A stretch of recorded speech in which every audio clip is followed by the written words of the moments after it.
Kita ada masalah kerja, banyakkan astaghfirullah. Masalah rumah tangga, banyakkan astaghfirullah. Kita ada masalah adik-beradik, banyakkan astaghfirullah.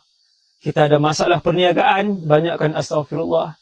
Kita tertekan dengan anak-anak, banyakkan astaghfirullah. Kita tertekan dengan suami, dengan isteri, banyakkan astaghfirullah.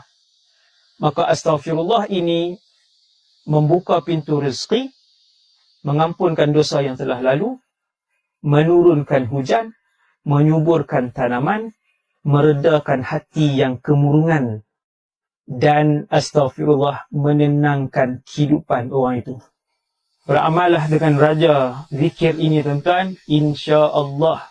Seperti mana Allah menjamin, Nabi menjamin, saya juga berkata dengan pasti insya-Allah, zikir ini akan mengeluarkan tuan-tuan daripada 1001 permasalahan yang